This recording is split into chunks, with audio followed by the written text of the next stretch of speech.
Venye nilikuja kujisikia juu ndo nilipenduka nikashika nikamuuliza what is this. Hata in fact nilivuta. Ndio akaniambia starting from today utakuwa unaendea choo hapa kwa sababu njia ya nyuma ilifungi.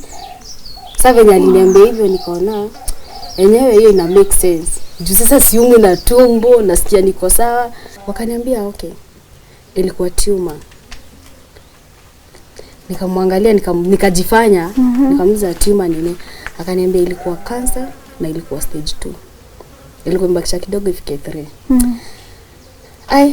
Nikamuuliza aje, nikaanza kujiangalia saa ile najiangalia. Akaniambia ilikuwa hivyo. Na sasa utaenda nyumbani kuna mashindano saa hizo za sukari na plus hizo za kuzuia hii kidonda. Nikamwambia umekula pesa ya mtoto nifanye nini? Akaanza kunitusi akaniambia mtoto hakuambii ukweli. Nikamwambia hapana. Ni mwalimu ameniambia. Akakasirika. Akaniambia nyinyi wa mama mkitoka Kenya mnaenda kujiringa na pesa. Yaani mambo ya matuzi.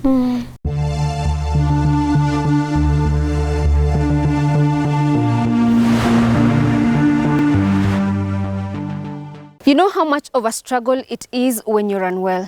Now imagine that when you are in a foreign country, much less Saudi Arabia, and you have no one to take care of you, even your family and relatives. You get worried and they get worried. Well, this is the story of 3 women who left Kenya for greener pastures in Saudi Arabia. 2 of them came back, but unfortunately, 1 didn't manage to come back alive. Welcome to today's episode of My Story. My name is Yvonne Kawira.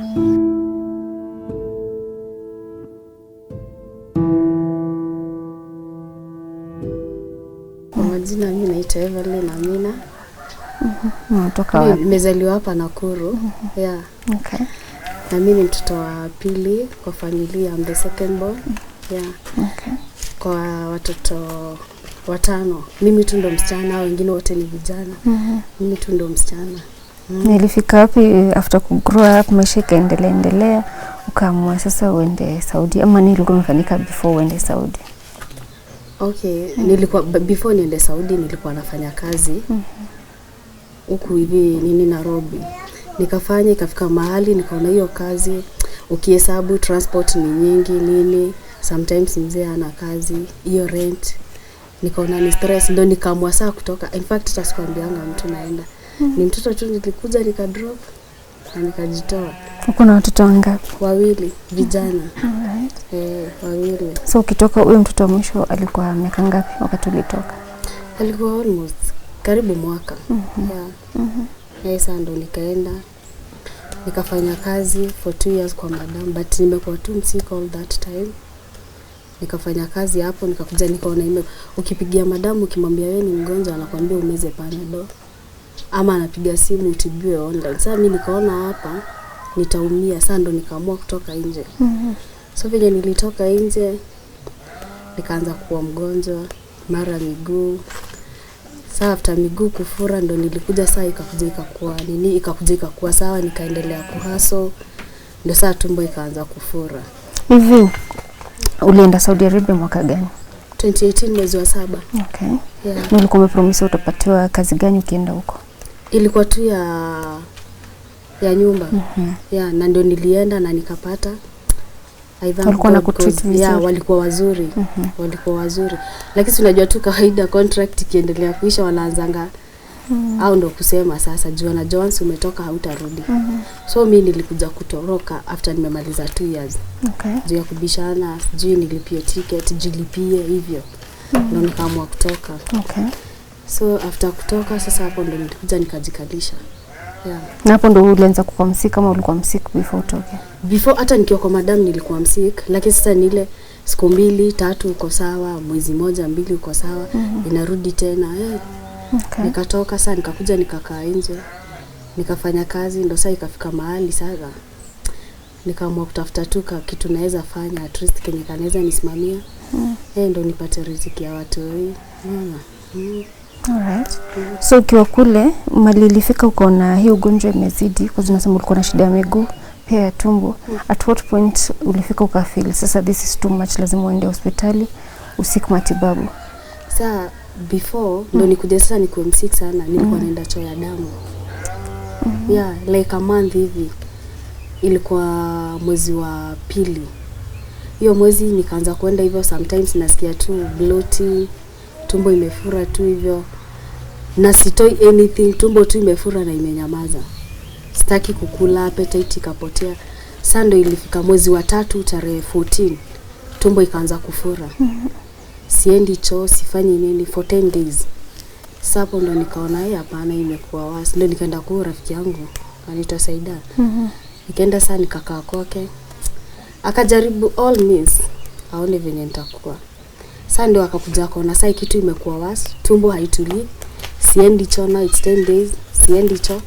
Ndio akaamua kuniambia hapana, itabidi sasa umeenda hospitali. Were you in pain? Sana. Nilikuwa nalia. Ile ushailia hadi machozi inaisha sasa. Unalia na kuna kitu inatoka. Hadi mtu anaona it's like ni. Unaona?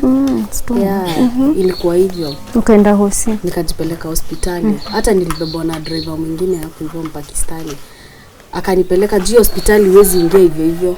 Akanipeleka emergency, akaniambia ukifika hapa jifanye wazimu. Ukijifanya wazimu utachukuliwa. So nikafanya hivyo. So ulijifanyaje wazimu? Nitoa hizo nguo zao, zile mahabaya hizo nyeusi. Nikatoa nikabaki na dera. Sasa nikaita daktari, nikamwambia kama ukuji mimi nitatoa nguo. Sasa sinaona ni ile unashika nguo hivi. Ni at least wanaona enyewe huyu ako serious. Na sasa hizo alafu sasa ikafika mahali sasa nilikuwa napiga nduru. Nduru ya mwisho venye nilipiga, karao mwingine akakuja. Akaniuliza na Kiarabu shida ni nini, nikamwambia siku 10 sijaenda choo. Ndio akaanza kusema ati ananiomba hizo dua. Ndio akasema hapana, tulia hapa nipatie ID. Nikamwambia sawa, akanipea nikampatia ID, akapeleka huko. Wakaiangalia, unajua ilikuwa expired. ID yako? Yeah, ilikuwa expired. So wakaiangalia, sasa ikiwa expired unajua sasa hakuna mtu atashughulika na yeye. Ndio akasema hapana. Nikatoka sasa nikaenda nikapata daktari mama hapo, nikamwambia wallahi nasikia uchungu, ninaumwa sana. Unaweza nisaidia? Akaniambia ndio ulale pale na kuitia daktari. In fact nilikaa hapo for 3 hours. What? Ndio daktari sasa akaniambia acha nikuitie daktari, wakanibukia daktari. So venye daktari alikuja akaniambia nipenduke. Akanipima. Hapo sasa ndo niliona madaktari wamekuja. Tukaenda huko kwa medical. Wakaniambia lazima nitafute mtu mwenye ako na vitu valid nisainiwe. Nikapigia rafiki yangu anaitwa, hata sijui nani alimpigia by the way. Juu alikuja sasa venye alinipata nilikuwa naendelea kufura. Nafura. Sasa alikuwa zile za tutafanya aje, akapewa karatasi ya sign. Sasa nimeingishwa kwa pipes huko. Zingine zimepitishwa huko, hata kiangalia unaweza ziona. Bado kuna marks. Nikaingishwa hizo pipe. Sasa venye alienda akaambiwa wacha twende tujaribu bahati yetu, lakini kwenye amefika Mungu tu aingilie. Nikaingishwa. So mimi venye after kuingishwa theater niliingishwa huko kitu saa 7 za usiku, nilitoka 6 theater. What? After saa kwenda kufanya hizo CT scan wakasema mara ndio imeshikana. Nikatolewa huko wakanileta. Sasa penye walinileta, huyo daktari kukuja kunipima akasema oxygen yangu iko chini. So lazima niweke hizo oxygen. Wakanitoa wakanipeleka ICU. Sikuwa nafanya anything. I was like mtu wako ina coma. Nikakaa huko mwezi wa 3 wa 4, nikatoka hospitali mwezi wa 5. Ya mwezi wa 5 kitu tarehe 22 hapo ndo nilidischargiwa. So wakaniambia wewe ukifika nyumbani, but huyo msichana Saida na mwingine anaitwa Judia hapo walikuwa wanakuja kunisaidia, walikuwa wanakuja kuniangalia kila siku. By the way watu wenye wako nje ni venye tu watu wanaongeanga vibaya kuhusu Kemboys, but for real kama si hao wenye wanajiita hivyo Kemboys, sijui ningekuwa walisimama na mimi mpaka dakika ya mwisho, mpaka time yenye nimekuja kuland home. Hawako niachilia. Hadi walikuwa wanapiga simu wanasema tuna Mkenya wetu mmoja ako ICU. Watu wanajitolea wanakuja kuniangalia. Wengine wananiambia kiatu kupata time, lakini tunakuombea. We are there for you. Tunakuombea na tunajua God atatenda. Vini ulika hapo hosi, walikuambia hizi symptoms zote reason uko hivi ni nini? Walikuambia reason kwa nini? Sasa after nikiwa hosi hawako wananiambia. cause walikuwa wanaona it's like wakiniambia wanaona nikawa wataniongezea nini stress. Na penye nilikuwa pabaya juu hata kuongea ilikuwa shida, nimefura mwili. Hadi rafiki yangu alikuwa anakuja kujaribu kunivaisha socks, miguu zimefura haziwezi ingia. Sasa venye nilikuja kujisikia ni after niliwauliza ako wapi Judy. Wakaniambia anakuja. Sasa venye Judy alikuja, yani nikasikia ngani kama nimepona. Alipata nikiimba, in fact by the way. Alipata nikiimba na Lia nilikuwa naongea na mama na simu. Ndio akaniambia hivyo, usijali umepona, wewe si mgonjwa, si umepona. So unajua siwezi kuongea, nilikuwa naongea kama mtoto. Akaniambia aje usijali wewe umepona. Akamaliza akaomba, nikamwambia basi nibebe twende kwa nyumba. Hata daktari venye walikuja wakapata enyewe huyu amepona. Wakaniza ndani umeona, nikawaambia watu wenye nimeona sasa nasikia niko sawa. Wakaniambia sawa, kesho tutakutoa. Lakini sasa unaona mimi wananiambia hivi at least kunipea hope. But pale hivi wanapiga simu wanawaambia zingine. Ikafika mahali sasa huo daktari nikamwambia sasa nasikia niko sawa, naweza amka. Akakuja akanidunga shindano, nikakaa chini. Nikamwambia nataka chakula, akaniambia isiwezi kula. Nigoje nikipeleka isolation ndio nitakula. Nikapigia Saida nikamwambia kila time nilikuwa naitisha melon. Hadi sasa ilifika mahali marafiki zangu wananiambia hivyo nikuletea nini melon. Hivyo ndo kulienda by the way. Sasa after kutolewa huko nikapelekwa isolation leo. Nikakaa huko, ikasemekana lazima nikuje niongezwe damu. Juu sukari niko na hizo sukari na nile ya kushuka. So ilikuwa inashuka, mtu akikuja sitaki kumuona, na kakaa mtu amechizi hadi na watusi na yaani walikuwa wananiongelesha na wafanya hivi. Hakuna mtu nilikuwa nataka kuona. Sasa unaona uko mgonjwa, unarudi unaambiwa uko na vitu zingine. Sasa hawakuniambia. After sasa venye nimetolewa hapo nikapelekwa ward, nikakaa for 4 days. Ndio wakaniambia piga simu ukuje uchukuliwe. Sasa nikapigia marafiki zangu kuambia unajua nafaa nitoke kesho. Leo sasa ilikuwa saa 9 ndio nilidischargewa za usiku. Akaniambia nitakuja asubuhi. Wakakaa naangalia simu, masaa haisongi. Na ndio niambia na dischargewa nile nilijipea nguvu. After kutolewa catheter ya mkojo, unajua nilikuwa nafungwa pampers all that time. So daktari ananiambia, namwambia siwezi, acha nijipeleke choo. Sasa mara ya mwisho naita daktari namwambia kuja unipeleke, akakataa. Nilifinya kitanda ikainuka juu, nikakaa, nikateremsha mguu. Nikajipeleka choo, nikamaliza, nikirudi hivi huyo daktari tukapatana naye akaanza kusema mashallah. Juu alishtuka mpaka akaniambia wallahi you are strong. Kama umeamka na saa hizo nimekatwa hivi mpaka juu. Venye nilikuja kujisikia juu ndo nilipenduka nikashika nikamuuliza what is this. Hata in fact nilivuta. Ndio akaniambia starting from today utakuwa unaendea choo hapa kwa sababu njia ya nyuma ilifungi. Sasa venye aliniambia hivyo nikaona enyewe hiyo ina make sense. Juu sasa siumwi na tumbo, nasikia niko sawa. Nikaamua tu kutulia na nikajikubali venye niko. Nikaenda kutolewa stitch juu nilikuwa nimekwa waya. Nikaenda nikatolewa stitch. After kutolewa stitch wakaniambia after 2 weeks ukuje tu change hii turudishe. After 2 weeks kwenda wakaniambia sijui tukwambie tusikwambie, nikamwambia niambieni cause mimi nishajikubali venye niko. Wakaniambia okay, ilikuwa tumor. Nikamwangalia nikajifanya nikamuuliza tumor nini. Akaniambia ilikuwa cancer na ilikuwa stage 2. Ilikuwa mbakisha kidogo ifike 3. Nikamuuliza aje, nikaanza kujiangalia saa ile najiangalia. Akaniambia ilikuwa hivyo. Na sasa utaenda nyumbani, kuna mashindano saa hizo za sukari na plus hizo za kuzuia hii kidonda. Wakaniandikia hizo sindano. Sasa nilikuwa napewa na gava. Wananitumia message naenda nazichukua. Nazo kuzipata ilikuwa shida. Ndio wakaniambia tutataka tukubukie daktari wa kimo. Nabukiwa daktari. Nikienda huyo daktari hayuko. Nazunguka na huwezi pewa namba juu ni Waarabu. Huwezi pewa namba. So nikapata huyo driver tu mwenye alinipeleka. Akaniambia nitakupea daktari wa huko mwenye atakusaidia. Akanipea daktari. Daktari akanisaidia. Akanipea namba ya saa mwenye alinifanyia operation. Of which huwezi mreach, unajua? Akanipea. Mimi nakwambia kila kitu ilikuwa tu favor ya God. Wakanipatia nini? Wakanipatia namba ya huyo daktari, nikaenda. Sasa kutoka hapo nilikuwa napewa appointment, nikienda appointment nimepewa ni ya mtu wa mimba. Hailingani na ugonjwa wangu. Sasa unajua these people wanachukulianga watu wale wengine it's like Umeelewa? So mimi nikaenda nikawaambia. Sasa kuna barua nilipewa, nilikuwa nafaa nipeleke place inaitwa radiation. Hiyo ipe yangu mtu hivi. Kwenda naye akaniuliza, umepata aje? wewe ni wa wapi? Nikamwambia mimi ni Mkenya. Nani amekupea hii? Nikamwambia nimepoa huko juu. Akaniambia aje nipatie ID. Nikampatia. Akaiangalia, akaniambia ID yako iko expired. Hakuna venye anaweza kusaidia. Nikatoka nikifika kwa mlango, akaniambia kuja. Nikarudi, akachukua akaiweka stamp. Wow. Ndio sasa niende nianzie kufanyiwa kimo. Juwezi fanyiwa kimo kwa hujakiwa stamp hapo hivyo. Nikatoka sasa ndo nikaenda wakanibukia daktari Muhindi. Huyo daktari naenda kwake, ananifungua naangalia ananiambia kidonda iko sawa, ingine iko sawa, sasa unafaa uanze kimo. Lakini ananiambia aje sitaki nikuandikie barua juu unajua sasa akaanza kunipea madhara za kimo, effects za kimo, ukifanyiwa na uko hivi inataka ukue karibu na mamako. Juu uko hivi na hivi. Sasa nikamwambia sasa nifanye aje?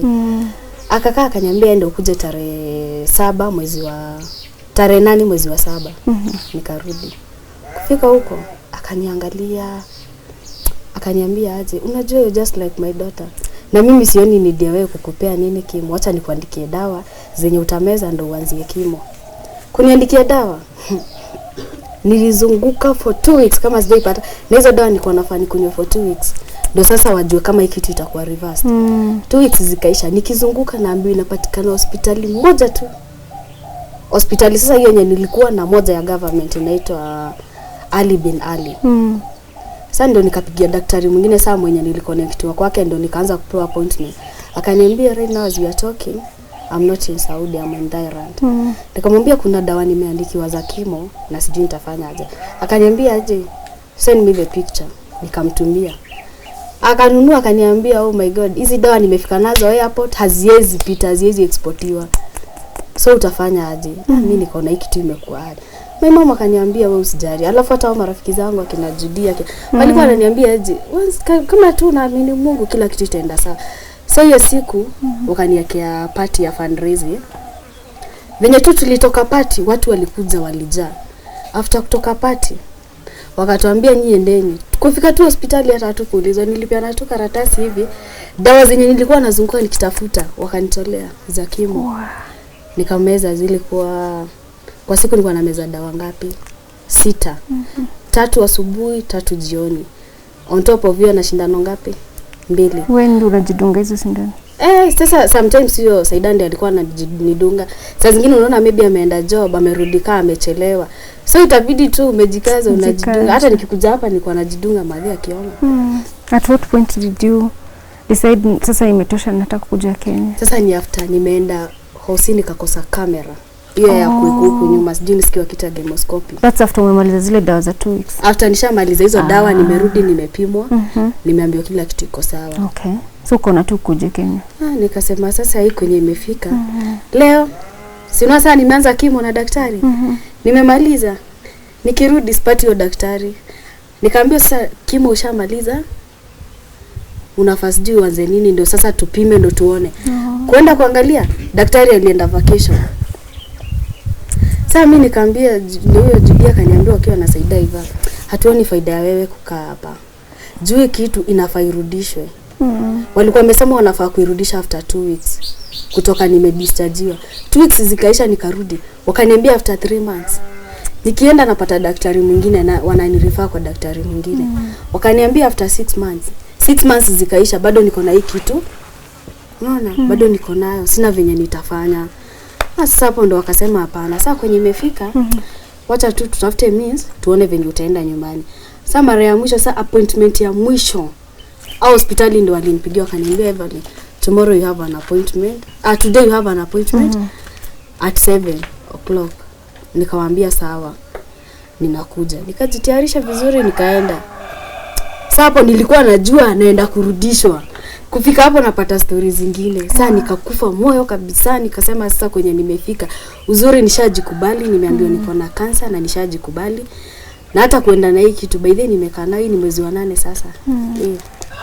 8 months. Nikasema sasa nimejikubali hizo siku zote. Sasa hizi nimekuja nimefanywa hizi kimo nimemalizia. Sasa hizi kitu inakosa ni hiyo kamera ya nyuma. Wanasema tena daktari mwenye alinifanyia kimo hayuko, so hawana report. Uko na tuwezi kaa sasa. Nikaona sasa siwezi kaa. Nikasema tu wacha tu nirudi nyumbani, tutafute means zingine huko. Ndio siku saa venye nilikuwa narudi hospitali waliniandikia barua by the way. Waliniandikia barua nikaenda embassy. Unajua tu embassy venye tunakuanga. Nilifika huko venye nilikuwa na expect sivyo nilipata. Nilifanyika. Okay, first approach yao ni matusi. What? Time wenye ulikuja, ulituambia ukikuja. Saizi umepotea juu umekuwa mgonjwa ndio umeamua kukuja. Kukuja hapa. Ndio tena ime-expire ID yako. So the thing. Alafu unajua ananiambia, sasa ile yani kunisumbua cause unajua hao ndio wako na right ya kufanya kila. Ati niende nitafute sponsor wangu mwenye alinileta. Nitamtoa wapi? Nikaanza kupiga simu nyumbani, nitumieni namba yenye nishaiwapigia. In fact brother wangu alinitumia namba kama 10. Zote unapiga madam anakuambia mimi sikujui. Wewe ni nani? So ilifika time. Mimi nikamwambia Mungu tu let your will be done. Sasa Maria alikuwa ananiambia mimi nakuombea tu sana, Mungu atende na kila kitu itakuwa sawa. Nikarudi kwa nyumba. Kuna msichana anaitwa Faith Tugona. Faith ni rafiki yangu sana. Akakuja akaniambia Yvonne, pole nasikia ulienda embassy ukafanywa hivi na hivi. Nikamwambia yeye nilienda embassy. Lakini kenye nilipatana nayo ni mimi tu naja. Akaniambia wewe tulia, nataka nitumie mama fulani wa immigration. Kumtumia sasa hapo fever ya God ikaanza. Akamtumia huyo mama akaniambia akanipigia. Akaniambia nimepoa nini story yako, pole sana nasikia ulifika embassy na uliambia hivi. In fact mimi sijui madam, hata simjui, hata sijaimuona, but she has been there for me. Amenisaidia kabisa mpaka dakika ya mwisho. Akaniambia wewe usijali, we are here for you na pole kwa yale unapitia. Nikamwambia ni sawa basi, hata mimi nimeshukuru, by the way I really appreciate.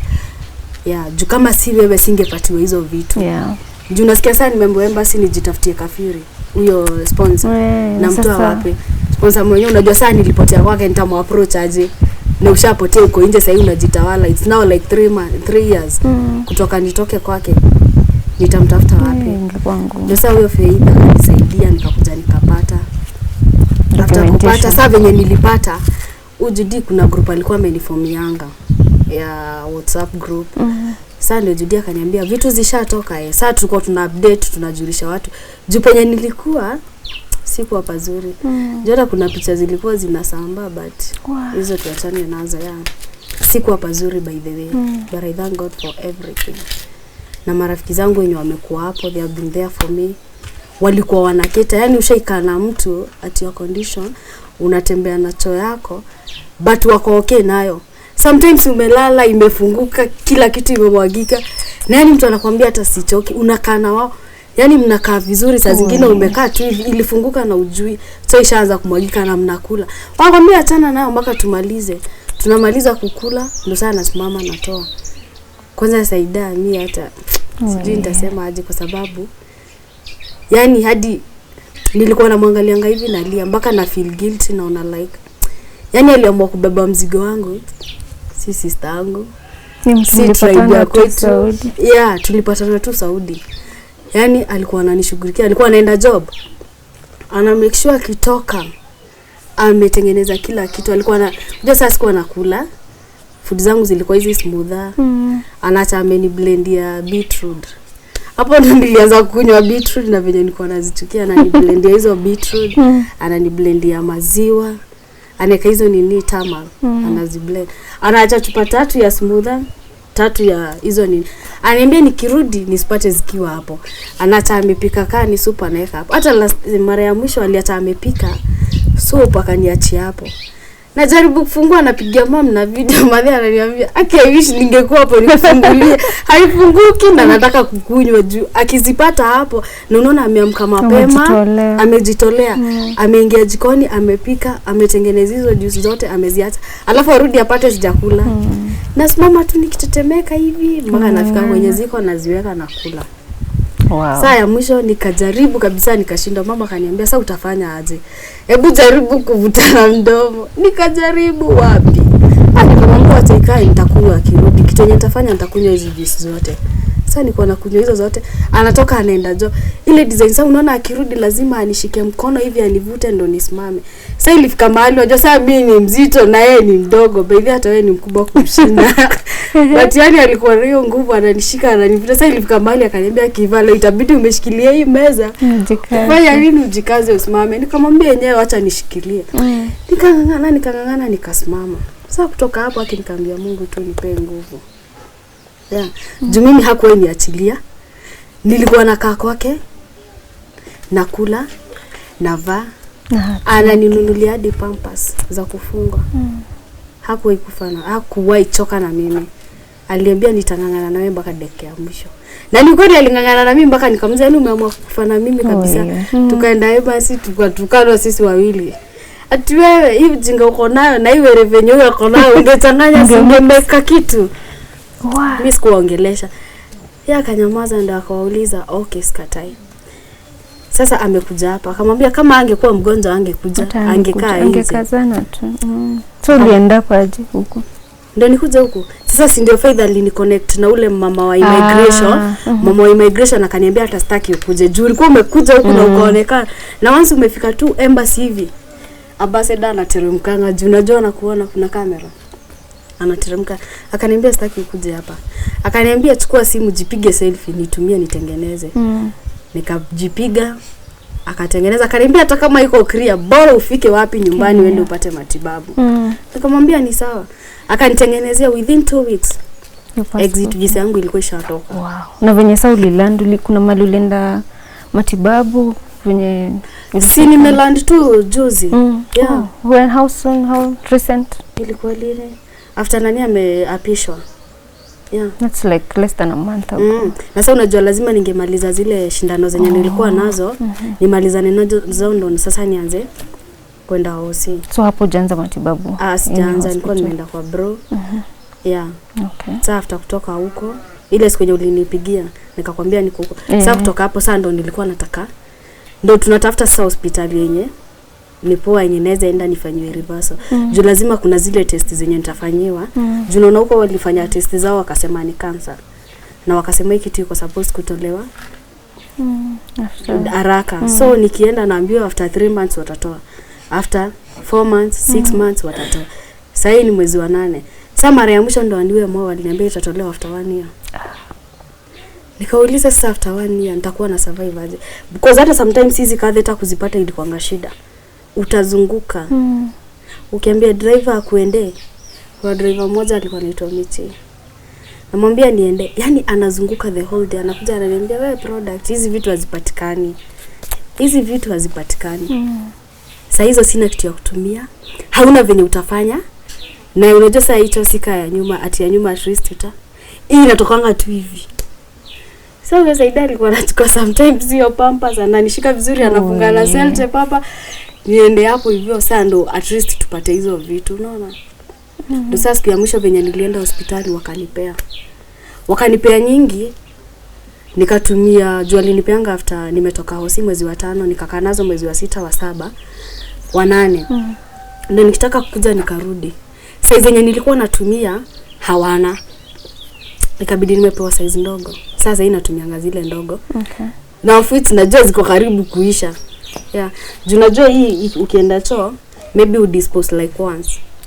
Alafu sasa unini ufanye change sasa upanguze hivyo. Kuna hizi ndogo za round vifuniko. Hizo box moja inakuanga na 5.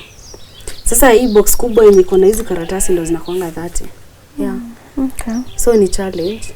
Yeah. Hiyo yote inakuaffect hata emotionally vile ulikuwa kitambo. How are you coping with all these challenges?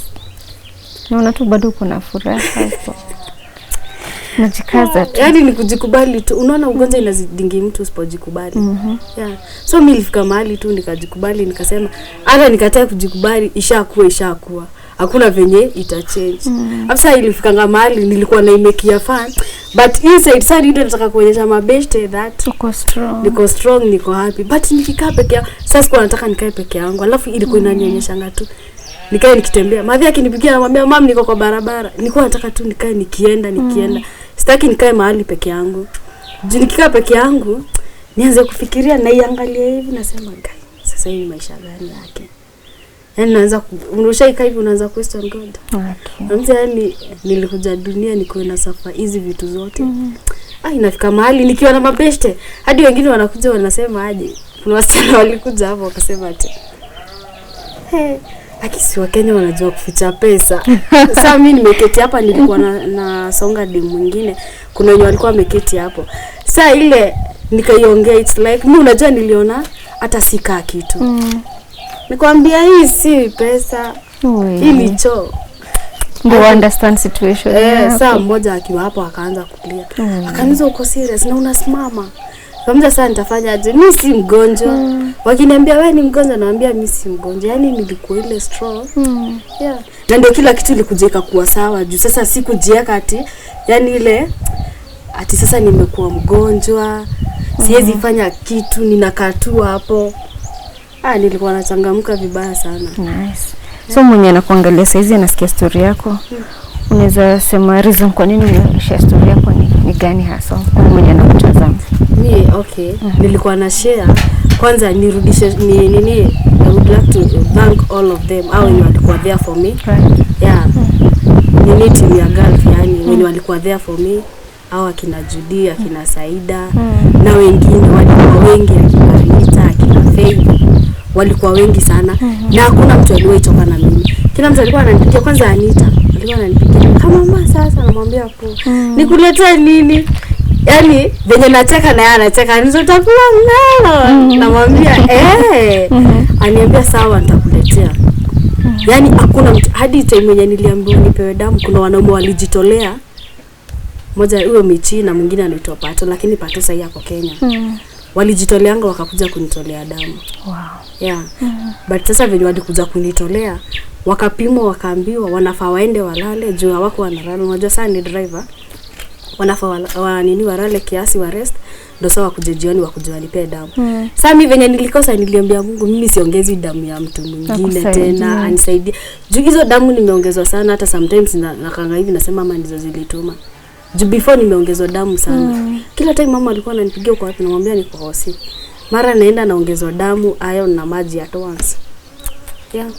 Hadi kuna hospitali nilikuwa najulikana nilikuwa nafikanga tu hivi. Zinaikeka kwa system wanaanza Eva, today you are here. Yes, I'm back. Kuna wale wenye wanajuanga hospitali mzuri yenye mtu anaweza enda afanywe hii ni reversal. So ndo nilikuwa na share at least nione place yenye inaweza kuwa poa ya reversal. Na sasa watoto wako wana depend on nani? Nani anakushughulikia ukiwa hapa kwa of course ufanye kazi sasa uko hapa? Me by then niko tu peke yangu hivi venye unaniona. Juu baba yao hana job by the way. Ako tu hivyo hananga job. Maybe saa akipata job nile ya food na kulipa rent na unajua Nairobi venye kuko. So ni hivyo. Hawa tu lazima wasome, lazima wavae. Kwanza kuna kengine hapa. Hako labda katakuja kama njatoka. Huyo ndo anakuanga more expensive sana. Hadi before saa juu nilikuwa naona saa nikukufa na kufa. Nilipeana huyo. Huyu mwingine mdogo mwenye amepita. Huwa hata sikushughulika. Akilikuwa anauliza tu mtoto wangu anaitwa Maxi. Ulipeana mtoto wako? Si ile sasa unaambia mtu nimekuachia mtoto asiwe ipatwa na shida. Unaona? Yaani ulikuwa unaona kama umefika mwisho sasa. Hadi sasa ndio juzi baba alikuwa ananiambia nasikia uko venye ulikuwa mgonjwa ulikuwa umepeana Max. Kwani ukupeleka na karaoke? Nikwambia karaoke ni survivor kama mimi. Ni strong kama mama. Si umekaona kama pita. Ngoja pengine nika baby so of course ungefeel. Huyu mwingine mkubwa yeye ndiye atakwambia nimeambiwa na mwalimu nataka hii. Na siwezi enda. Anajitetea. Anajitetea lakini huyu mwingine kama Rea aliniambia teacher amesema twende na school fee. Nikamwambia ambia teacher nitapiga simu. Akaniambia sawa na akatoka akaenda. Huyu mwingine siendi. Twende ndo ambie. Twende uambie teacher. Anaendeanga babangu anafanya kazi kwa shule. Anamwambia baba twende shule. Lakini aka kingine akananga shida. Okay. So kwa yule Mkenya angetaka get in touch na wewe, maybe kuna suggestions za hizo hospitali unatafuta ama hizo services unatafuta, unaweza taka kushare namba yangu ni 0712 717 022. Hiyo ni WhatsApp number, mtu anaweza ni reach nayo. Okay. Yeah. Nilikuwa nasikia uchungu sana na nilikuwa ninamlilia tu Mungu. Ninaambia Mungu aweze akamsaidia ndiye aweze akarudi. Wakati alirudi nilishukuru sana. Hata kama vile alivyo, hata sisi tuli appreciate tu vile ilitendeka na tunaambia Mungu ni mzima kwa sababu yeye ni mzima. Si unasikia anasema nobody can stop praying. Nashukuru sana vile umetukaribisha kwenu na ni kuzuri na kushare story yako. It's a painful past na but take positively na una smile through and through, because I think that's something watu wanapitenga shida wanaona ni kama ni the end of the road. Yeah, sio mwisho wa maisha. So kuona vile unaihandle with so much grace na strength, it's encouraging even for people who are in Saudi or wenye wamerudi huku na bado maybe wanapitia similar challenges. Wanaona kama Eva amepitia na amebit hata mimi nimepitia na mpaka sasa hivi unaona penye niko. And you've beaten it, so you hear and you're strong. Hata kuna wenye sasa after videos zishaanza kutumwa watu walikuwa wanaona na ndiye anafanya hivi, ndiye anasimama. Yaani nilikuwa that happy hadi nikisikia mahali kuna kapati naenda na dance. Mpaka wananiambia akisukae chini na kwa mtu anaona wewe ni si mgonjwa. Unaona kama niko mgonjwa. Uko tu sawa. Mimi naitwa Lydia Wajiko wa Irioko kutoka Murang'a. Nilizaliwa Murang'a Kiriaini na nikasomea huko. Na wakati nilisoma nikafika standard 8, sikuweza kupelekwa secondary sababu tulikuwa na mwingine. Wazazi wakasema utaenda secondary, tutapeleka huyu sababu hatuna uwezo. Nikakubali. Nikatoka hapo mimi nikapelekwa kozi. Kupelekwa kozi nikasoma, nikamaliza hiyo kozi ya kushona nguo na kupika makeki. Hiyo kozi ndio ilikuwa niende Saudi Arabia sababu nilipata nafasi, kuna watu wanataka kuandika watu na hiyo kozi. Nilikuwa nauliza kazi St. Mary wakaninyima sababu sina certificate ya form 4. Nikavumilia. Na wakati nilikaka ndio tulijuana tuseme na huyo boyfriend, baba ya watoto wangu. Kujuana vile watu wanaoana, nikampeleka nyumbani, wazazi wakamkubali na tukaanza maisha. Na tukaanza kukaa pamoja na tukawa na watoto. Hakukuwa na mambo mbaya na tulikaa maisha mazuri, watu wanasaidiana. Na wakati mwingi nilikuwa naona za zingine kipigiwa simu hachukui, mimi nikasimu sababu nikifuata hiyo simu itaniletea shida. Lakini hiyo duka tulikuwa naye, tukaoana na tukabarikiwa na watoto 3 na tukakaa maisha mazuri. Lakini tulikaa, yeye alikuwa mtu wa biashara na mimi mtu wa biashara, tukilea watoto sijai hadi kuona mtu ni kujitafutia. Nikalea watoto na hiyo biashara na tukaenda maisha mazuri. Lakini maisha ilikuwa ngumu, watoto wanaenda secondary na hatuna kazi, ni hii biashara. Nikaanza kutafuta kazi na tukaona nimepata hiyo kazi.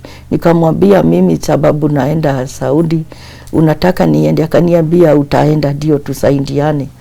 Alafu nikakuja tukaomba, alikuwa ananipea ruhusa paka niende fellowship, hakuwa na shida. Mimi akaniambia Lydia wewe enda na mimi nikae hapo na watoto na niendelee na hii biashara. Na tukaelewana hivyo. Tulikuwa na loan ya women group tulikuwa tumechukua sababu ukiwa na business lazima uchukue loan ndio uweze kulipa nyumba ya biashara na ya kulala. Na tulikuwa hivyo na tukaendelea na maisha mazuri. Hiyo loan hatukukuwa tumelipa. Nilimwambia hii loan sababu imezemekana ni vizuri niende ndio niweze kulipa. Akaniambia lazima uende. Na nikaenda, ndugu yangu tukamuita, tukamwambia naenda na sister yangu, na nikawaambia watoto wako na baba yao na nyinyi na mkubali. Yeye ndiye alinipeleka airport na nikaenda. Mimi kufanya mwaka mzima nikimtumia pesa aanze kulipa shule. Mwaka ikaisha ndio niitishe namba ya shule. Nikapigia mtoto nikamuuliza kuna deni ya shule. Akaniambia mama, niko na balance ya 60, baba alilipa 40, kuna 60. Nikamwambia nipe namba ya mwalimu, akanipea. Kupiga Thika, alikuwa nasomea Thika High School. Kupiga wakaniambia kuna deni haijalipo. Mimi nilianguka hapo na nikawa nimegojeka. Nikamwambia umekula pesa ya mtoto, nifanye nini? Akaanza kunitusi, akaniambia mtoto hakuambii ukweli. Nikamwambia hapana, ni mwalimu ameniambia. Akakasirika. Akaniambia nyinyi wa mama mkitoka Kenya mnaenda kujiringa na pesa. Yaani mambo ya matuzi. Mimi nilisikia vibaya sababu nilikuwa mtu wa kuomba. Nikaambia Mungu nisaidie. Nikapigia ndugu yangu, hao walikuwa wameniandika, wakaniambia tupe namba ya ndugu yangu. Tukampigia, nikamwambia achukue mtoto aanze kunishughulikia. Tukatuma pesa saa hiyo, sababu ile nilikuwa nimetuma ilikuwa imekuliwa. Akachukua mtoto akampeleka shule, na hapo akaanzia na maisha ya watoto wangu. Sasa kuona hivyo alikasirika. Bwana yangu akachukua vitu zote, akahamia kwa ule mama walikuwa customer wangu na walikuwa marafiki, lakini mimi sikujua. Akachukua kila kitu, akachukua hiyo duka akauza, wakaenda wakakaa maisha yao. Mimi nikawa nikifanya kazi, sina mtu wa kunisaidia, ni Mungu tu na hii mikono yangu. Nilingangana nikafanya kazi za zingine, miezi silipwe, nalipo manusu, natumia ndugu yangu, analipa loni, analipia watoto shule, na maisha ikawa hivyo. Mimi niligojeka, nikawa nimeshikwa pressure na sikujua. Nini signs gani ulikuwa nazo ndio ujue ulikuwa mgonjwa? Wakati hiyo niliambiwa nilisikia pesa amekula. Nilianza kuongea sana. Nikienda kufanya kazi naanza kujiongelesha. Huyu mama akakuja akaniuliza, "Lydia, what happened?" Akaniuliza na Kiarabu. Nikamwambia naongea na watoto wangu. Wakaona niko na shida. Ndio walinipeleka hospitali, nikapimwa, nikasema mimi nataka kurudi Kenya, wakasema watanitibu. Na wakaendelea na kunitibu na kunipea madawa. Sasa nikapimwa, nikaonekana niko na pressure ilikuwa 205. Nikaraswa hospitali, niliraswa huko na nikawekwa maji. Baada ya siku 3 nikatoka hospitali. Nikawa pressure imeanza kurudi chini. Kutoka wakati 2015 nilianza na dawa za pressure hapo, tangu wa leo sijawasha. Mimi nikaendelea na kunywa dawa, nikikunywa miezi 5 inakosa saa zingine kufanya kazi na naenda nabadilishiwa. After miaka 5 nikashikwa na shida ya miguu kuniuma. Wakati tunaenda huko kwa baridi, daktari akasema ni baridi.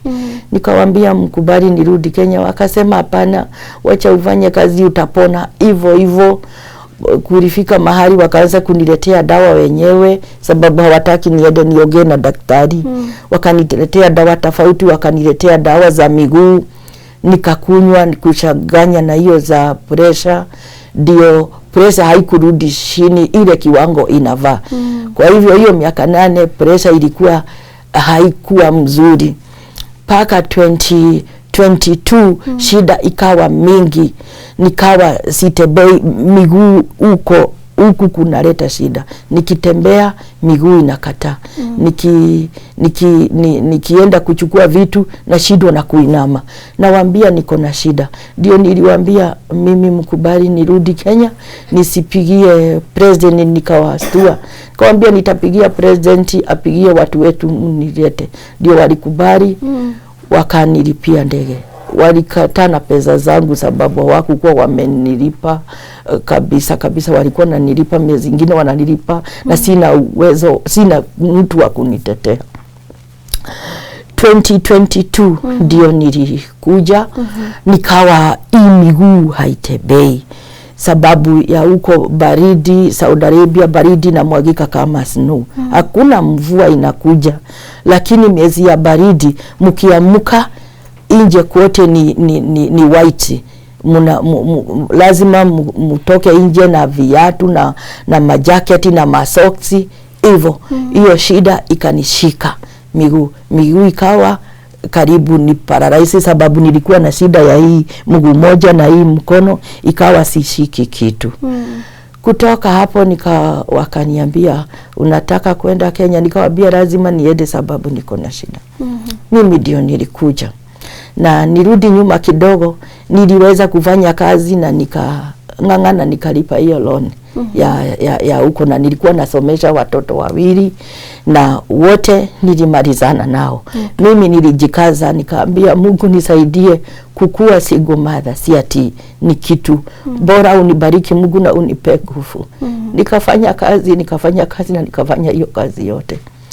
Sasa hapa nilikuja kukojeka, nikashindwa ni kazi. Si kukuwa na tarajia sababu niko na miaka 45. Nilikuwa nasema wacha nifanye kazi ndio nipate mahali angalau tunaweza kukaa na watoto wangu. Unafanya kazi huko tu bado kung'ang'ana hivi. Kung'ang'ana. Sasa mimi ndiye huyu nikakuja nikaambia watoto wangu mjue mimi nimekuja na pesa kidogo na ndio nataka munipeleke hospitali. Wakaniambia mama, kama umekuja ukiwa uhai usiwe na shida. Ndugu yangu akanivumilia, kaniambia usiwe na shida Lydia. Sasa maisha Mungu yuko. Wakati waliniona airport nikiwa wheelchair, walianza kutoroka kiasi. Walishangaa ndugu yangu akaniambia Lydia, kwani ulipata shida gani? Nikamwambia mnasikiaga Saudi, ndio maisha ya Saudi. Walinishukua wakanilete hapa kwa nyumba. Nao watu wa kanisa walikuwa najua. Wakakuja, tukaomba, wakaniambia Lydia utapona. Kuanzia hapo mwezi wa 4 wamenishikilia na maombi, na kuanzia hapo nikapelekwa hospitali na huyu na mtoto wangu. Kupelekwa hospitali, daktari akaniuliza niligojeka. Nikamwambia siwezi elewa sababu miaka 8 sikuwa hapa, kwa hivyo hii mashida ni ya miaka 8. Nilianza kutibiwa, miguu haitembei, miguu inafura. Nikapimo akasema niko na maji mgongo. Akasema atanipea dawa na hiyo maji itatoka. Mimi nikadungwa shindano. Kwa wiki nilikuwa na dungwa shindano 2 na peleko na ndugu yangu na mtoto wangu. Wakatulipisha 80, tukalipa. Kutoka hapo nikatibiwa. After 2 months bado miguu inafura. Na sina nguvu ya kutembea, nikitembea nashikiliwa. Ndugu yangu akasema hapa kuna shida. Kurudi huko tena tukamwambia, ndio tulienda kwa mama harusi. Kwa mama harusi tukapata daktari mzuri. Akaniuliza ni shida gani, nikamweleza, nikaanza mwanzo. Wakanishughulikia, wakanipima pressure inakuja 205, record iko hapa 170. Nikawa na rasho tu masaa 3. Nikaanza kuwekwa maji kwa mama harusi. Wakaniambia lazima tukuweke maji sababu hii pressure iko juu na una maji hata kwa mwili. Nikatibiwa. Sasa ndio walinipima kila kitu. Wakasema Lydia utarudi kwa nyumba kama wiki moja. Nikirudi miguu haijakuwa inafura pia. Tukarudi tena. Ndio nilipimwa kila kitu. Sina shukari, na shukuru Mungu sina shukari. Kupimwa ndio walisema nipigwe pisa, nikapigwa pisha, nikaonekana niko na shida ya roho imefura. Wakasema sasa tumepata shida yako Lydia na hutahangaika tena. Sasa utatibiwa vizuri na maisha yako itaendelea. Nikaona kama nimepona. Wakati walisema hivyo, mimi nilikuwa nasikia kwa roho niko na zuni. Ndio daktari alisema Lydia tutakuandikia hii dawa. Tuliandikiwa dawa zote zilikuwa za giri 10. Hatukukuwa na pesa sababu tulikuwa na pesa kama giri 6. Huyu akapigia mshugaji akamweleza, akatutumia pesa, wakaenda wakaninunulia hizo dawa, nikaanza kukunywa. After 1 week nikarudishwa tena. Akasema ile kitu iko, hii dawa ni kama painkiller. Na hii pressure saa hii inaanza kurudi chini, iko kitu 155. But haija kuja maximum sababu pills nayo zinakuja 98. So damu inakibia na pressure bado haijakuwa vizuri. Sasa akasema tutakuandikia barua ya daktari yule anaweza kukutibu roho, ako Nairobi West. Na usifikirie utapona. Hii si shida ya kuenda nje, utatibiwa hapa Kenya, kuna daktari wa hii shida.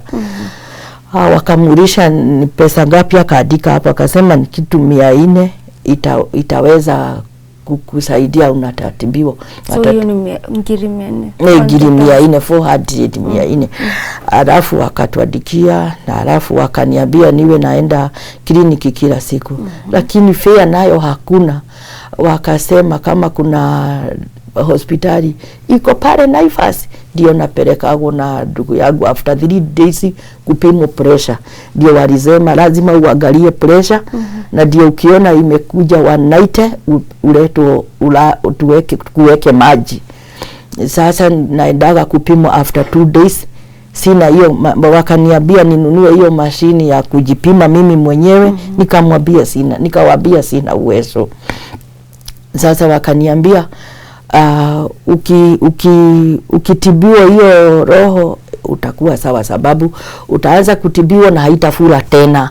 Sababu ile dawa ulikuwa na kunywa hiyo miaka 8 haikukuwa na kusaidia kwa pressure haikukuwa inakuja chini, inakuwa inanyamaza, wewe unasikia uko sawa lakini hauko sawa. Na nilikuwa naumwa na kichwa, naenda nachukua maji kwa friji najiweka hapa, kichwa inanyamaza. Hata kama nakunywa panado hainyamazi. Nimekaa na shida, lakini nimeona Mungu, sababu nimepata ndugu yangu amenishughulikia na watoto wangu. Nashukuru Mungu sana. Nashukuru sana kwa vile Mungu amemleta hapa, sababu nilikuwa nahangaika nalia kila siku. Nauliza nani atanisaidia. Nimemfollow nikaona vile Mungu anamsaidia, nikasema hawa ndio nitashikilia na nitaendelea kuwaombea mpaka Mungu awalete hapa wasikie shida zangu, sababu mimi sina mtu wa kunisaidia.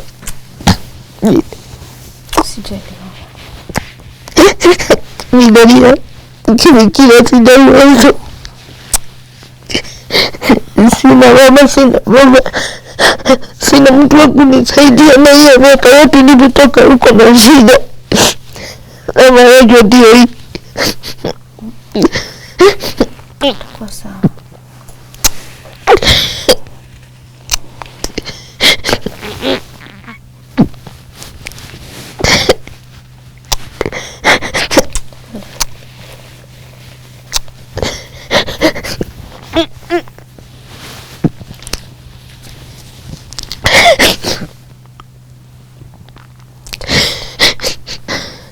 Sasa vile ulikuja Kenya, ulijaribu kutafuta usaidizi kwa njia yoyote nyingine? Kuna watu wanajaribu kusaidia vyovyote vile.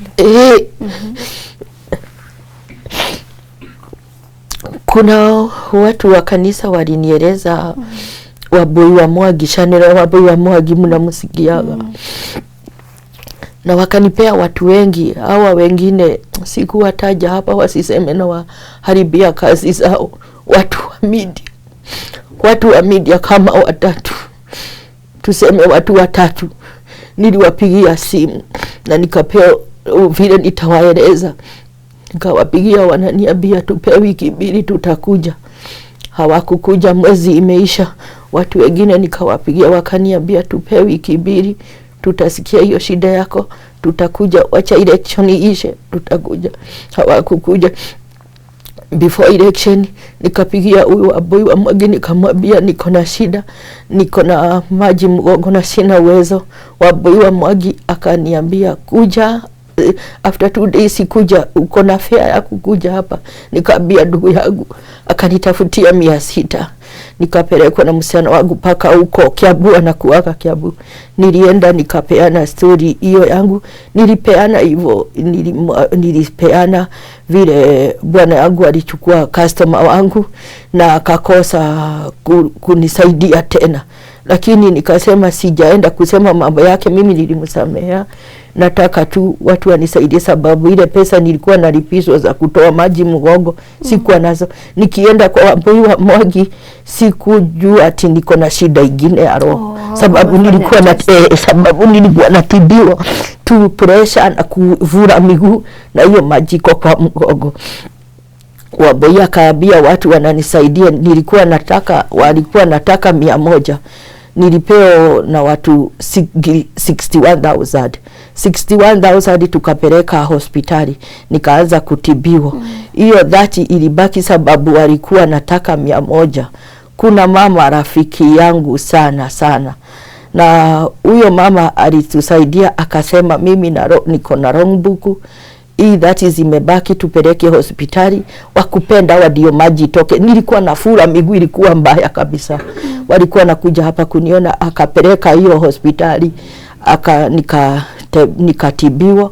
Mwisho yeye alienda akalipa hiyo 30, akachukua wrong book yake isikataliwe huko. Akasema kuna Mungu Lydia, hiyo pesa Mungu atanipea ukibarikiwa, sababu uko na nguvu ya kufanya kazi na utapona, utanilipa. Nimekaa maisha ya Mungu, lakini bwana yangu alinisaliti. Watu wengine, marafiki wengine wanasema sababu ulikuwa ng'ambo, wanafikiria uko na pesa, lakini hawajui ile maisha yanapitia. Na ndio nasiogopi nikikuja kwa nyinyi niongee, ndio watu wajue, watu upitia shida, watu ni kunyamaza. Sasa mimi sijarudi kwa boy sababu kukaa ndio niligojeka tena, roho ikawa iko na shida. Lakini Waboi na mshukuru na Mungu ambariki, sababu aliniuliza hata kama niko na sina fare nimwambie, nikaenda paka kwake akanisaidia. Na kwa saizi ndio upate matibabu, umesema hospitali inahitaji 400,000. 400. Sasa nikaenda ndio nilitolewa maji kawa miguu ikawa inafura, nikitembea lazima nishikiliwe. Kwenda ndio nilipimwa, wakasema hii pressure hairudi chini, iko 180 na 170. Kwa nini hairudi? Daktari akasema lazima hata hiyo maji anawekwa asiwekwa tena, kesho ataenda kwa pisha. Ukienda kwa pisha hukuri na hukunywi chochote, ndio pisha itoe shida yako. Nikaonekana roho imefura na mbavu ziko na shida, zimeingia baridi imenikula. Sababu uko miezi 6 tulikuwa tunakaa kwa baridi Saudi Arabia. Hiyo baridi ikanikula na sikujua. Nilikuwa nakohoa kila wakati. Wakati nilikuja hapa, hiyo roho ikiwa na shida, nilikuwa na hema kama mtu wa asima. Niko na madawa zile nimepewa na nimezitumia kama za painkiller. Wakati huu ile shida niko naye, roho imefura. Nikilala hapa na rarara kama 30 minutes nasuguka hii saa nyingine, sababu nikilala hii matiti, ndani ya matiti kuna uchungu. Daktari alisema juu ya hiyo roho imefura, na akisema nikitibiwa hiyo shida Lydia itaisha, utatoka Kenya. Hapa Mungu amepeana daktari wa Kenya na Nairobi West kuna daktari wa kukutibu hiyo shida. Na ndio niko na hakika mkikuja hapa Mungu atasikia vile na lilia Mungu anipatie watu waweze kunisaidia nitibiwe kupitia hiyo channel yenu. Na nimekubali Mungu ataniponya. Mungu atakuponya. Kwa yule ambaye anakutazama saizi na angetaka kukusaidia, anaweza kupata kwa njia gani? Anaweza kunipata kwa, niko na namba yangu ya Safaricom ya M-Pesa. 079 533 9916. Irudie tena. 079 533 9916. Italeta jina gani? Inatoa jina yangu Lydia Wanjiku, hiyo ndio itatoa. Tunakutakia kila laheri. Na pia ukitu update vile unaendelea kupata matibabu, kwa sababu tunajua Wakenya ni watu wakarimu, watajitolea, watasimama na wewe na watakusaidia pale tu wataweza kulingana na uwezo wao. Hapo upate matibabu, urudi kuwa na hali njema, kuwa healthy tena, uweze kujisimamia kivyako. Hii ndio pisha. Tutatuonyesha documents zote. Hiyo ndio pisha. Na vile na pimo kila siku hapo hospitali. Record ndio inaendaga, sababu sina hiyo kama mashini ya kujipima. Daktari waliniambia Lydia ununua, nikamwambia hapana, hii ndio record ya pressure, si unaona? Kutoka mwezi wa kutoka mwezi wa saba ndio unajua hiyo miezi ingine nilikuwa naenda wananipima. Lakini wakaniambia juu ya roho relax, uende unapimwa unarudi kwa nyumba na madawa iko hapa mingi. Ile natumia nitabonyeza zote. Niko na shida lakini Mungu yuko. Na makotoni zingine nimeweka kwa foni sababu dawa iliisha, nikaweka makotoni kwa foni. Hii dawa ile roho inaniuma nakosa kupumua. Wakanipea hizi dawa na wekaga usiku hii na usiku na hii asubuhi. Hii asubuhi sababu roho ikianza kuniuma nakosa kupumua. Kama mtu wa asima na sina asima, nilipimo zote. Hizi nazo niko na dawa zote.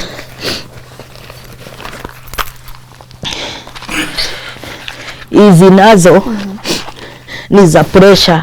Hizi za pressure ni 1,200 sababu nakunywa asubuhi na usiku. Ni type 3 nakunywa 3. Zote ziko hapo nakunywa. Zimebaki, naona zimebaki 1 2 3 4 5 6. Zimebaki za siku 3 sababu nakunywa asubuhi na usiku. Hizi nazo pia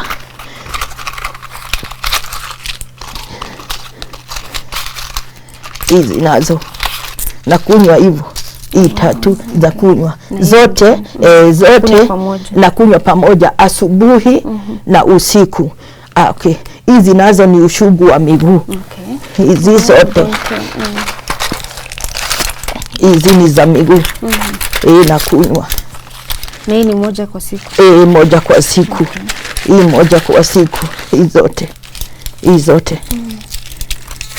Hii zote.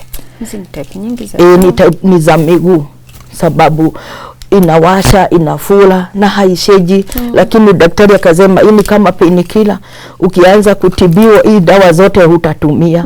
Sababu kuna ile dawa unafaa kutumia juu ya hiyo roho. Na ndio wakati unaumwa unapumua vizuri ukianza kutibiwa. So nikianza kutibiwa hizi dawa zitaitumia. Kuna zile dawa nitaitumia. Lakini nashukuru Mungu sababu mmekuja hapa. Mungu amemtuma mahali kunafaa. Nashukuru Mungu. Mungu atamtakia kila laheri na usilie mama. Utakuwa sawa. Imepatia magumu. Well, at least the two ladies came back alive. The same, however, cannot be said about Kate, who, after ailing for a while working in the Middle East, she passed on while in the ICU. Her body was brought back from Saudi Arabia after months of emotional anguish to the family. We caught up with her kin at the city mortuary and he had this to say. Catherine alikuwa mgonjwa na alikuwa amelalamika na umwa na kifua. Na bado alikuwa nasikia kama mwili na muuma. So tukakuwa in contact na yeye, akatuambia mwili haiko poa, amepelekwa hospitali ya kwanza, wamemwambia ni weather because ni climate, because alikuwa amekaa huko muda kidogo. Alienda last year mwezi wa 8 tarehe 15 2021. So wakamwambia climate ya huko labda ndio anaiclimatize kidogo. Akapelekwa hospitali ya pili, pia akaambiwa ni climate. Lakini alipozidi ni mdozi wake akamwambia ampeleke hospitali ambao wataangalia shida iko wapi, maana alikuwa ameanza kulalamika masikio inamuuma na mgongo pia inamuuma. Akapelekwa King Abdullahi Hospital Jeddah. Na hapo ndio alikufa na alikufa after 1 week na ikapatikana the cause of death ni cardiac and lungs. Cardiac arrest and lungs, but before tulikuwa tumeambiwa ni meningitis. Mbona ime take that long for your sister to be brought back to Kenya? It took 3 months. Nini imekuwa ikitendeka between that time na kumleta huko? Actually, wiki ya kwanza ilikuwa ni wiki ya kutafuta agent alimpeleka Saudia. Agent tulimpata na agent alikubali. Akasema mimi nilipeleka dada yenu na nilipeleka dada yenu na atawajibika, ajue venye wanaweza kuwa na contact arudi. So tukaenda agent akatupea jamaa ambaye alikuwa amekaa Saudia kwa miaka 18, anaitwa Joseph Muika. Joseph Muika actually ndio mahali tumefika ni kwa ajili yake, si mwanasiasa ama nani, ni juu ya huyo jamaa, because anaongea Kiarabu na alitumia simu yangu kuongea na mdozi wa msichana. Mdozi wa msichana akamwambia msichana wenu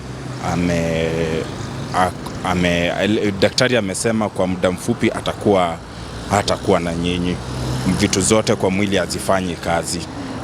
Kwa hivyo lungs hazifanyi na liver pia imestop, it's only the heart inafanya kazi. Sasa hapo akatuambia anytime. Sasa tukaongea na yeye, then tukakuwa sasa na procedure itakuwaje. Mdozi akatuambia you must follow the procedure. Tukamuuliza procedure ni gani? You go to your country foreign affairs, you write a letter, then you send it and I'll send to you the body. Yeah. Then after that kulikuwa na issue kidogo. Hapo Ramadhani ikaanza that week. Yeah. Ramadhani ilipoanza hapo sasa kukawa we just do everything yenye inahitajika. Tulikuwa tunafanya with the hopes tomorrow, next week. Tukaenda foreign affairs tukaandika barua, ilienda tarehe 14. It was before Easter, mwezi wa 4. Ikakuwa ilienda na Kenya Airways, ikakuwa delivered Riyadh. So barua ikapatikana embassy, waka follow up, tukaongea na embassy, wakaenda mpaka Jeddah, wakaenda wakakuta msichana, wakatuambia procedure yote yenye inafaa tufanye. Yeah. Tulipoona kulikuwa na delay, we talked to our area MP, akatuandikia barua. Barua pia ikapelekwa na Kenya Airways.